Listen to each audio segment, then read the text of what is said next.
आपको फोर्स निकालना है, तो फोर्स आप लिखेंगे F is equal to G mass of Jupiter into mass of sun upon R square. तो आप लिखें 6.67 इंटू 10 पावर -11 G की वैल्यू, मास है strength 1.9 into 10 power 27 into 1.99 into 10 power 30 upon, आप देखिए इस डिस्टेंस है 7.8 इंटू 10 पावर 11 का होल स्क्वायर, राइट। तो आप इसे सॉल्व करें स्टूडेंट्स, तो आपको ग्रेविटेशनल फोर्स मिल जाएगा।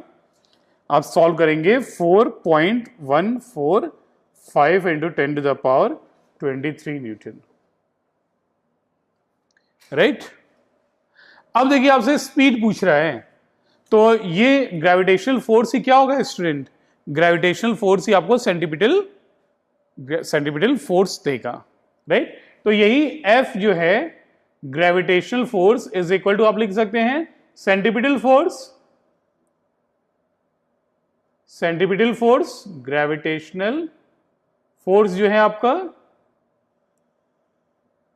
राइट, ग्रेविटेशनल फोर्स ही सेंटीपिटल फोर्स के बराबर होगा।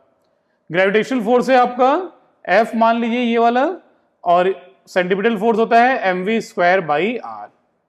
लॉजिक को देखिए स्टूडेंट, आप कैलकुलेशन से ना घबराइए, mv स्क्वायर बाई आर, तो v कितना होगा बताइए, F into R upon m का अंडर रूट, राइट। तो यहां से आप लोग निकाल सकते हैं स्पीड जो होगी जुपिटर की, राइट। ये कितनी होगी, फोर्स है 4.145 इंटू 10 पावर 23 इंटू दूरी जो है स्टूडेंट दी हुई है आपको, डिस्टेंस 7.8,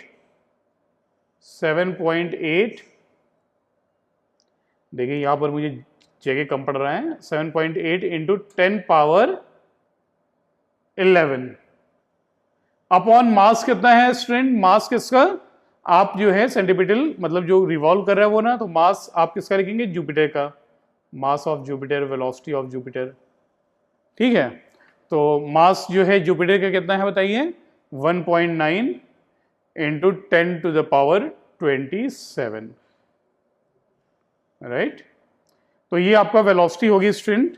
आप इसकी वैल्यू निकालेंगे तो 1.3 इंटू 10 पावर 4, वेलोसिटी को आप देखेंगे तो मैं यहां पर लिख देता हूं, velocity is equal to 1.304 into 10 to the power 4, right,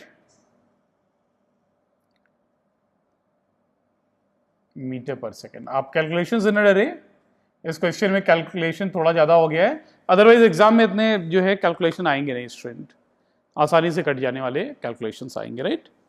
चलिए आप लिखिए इस बात को, आपको जुपिटर की स्पीड मिली। देखिए जो ग्रेविटेशनल फोर्स है वही सेंट्रीपिटल फोर्स का काम करेगा, हमने लास्ट क्लास में बहुत ही डिटेल में इस बारे में बात की थी। और सेंट्रीपिटल फोर्स, आप यूनिफॉर्म सर्कुलर मोशन में जाइए, तो सेंट्रीपिटल फोर्स जो भी चीज, जैसे मान लीजिए यहां पर एक धागे में आपने पत्थर को बांध के नचा दिया, ये पत्थर है, राइट। तो इसमें क्या होगा, टेंशन जो है, इस बार टेंशन सेंट्रीपिटल फोर्स का रोल प्ले करेगा। इस पत्थर का मास है m और स्पीड इसकी जो है वो v है, तो सेंट्रीपिटल फोर्स जो कि t के बराबर है इस केस में स्टूडेंट, तो क्या होगा, centripetal force is equal to, आप लिख सकते हैं mv स्क्वायर बाई आर। तो टेंशन किसके बराबर होगा, mv स्क्वायर बाई आर। आपने यूनिफॉर्म सर्कुलर मोशन में पढ़ा था ना, सेंट्रीपिटल फोर्स कितना होता है, mv स्क्वायर बाई आर, जहां पे m क्या है, मास उस बॉडी का जो सर्कुलर मोशन कर रहा है, जो गोल गोल घूम रहा है उसका मास, m मास, v उसका स्पीड हो जाएगा बेटा, और r क्या होगा, r radius of circular path, जो सर्कुलर पाथ में गोल गोल घूम रहा है उसका रेडियस r है। क्लियर।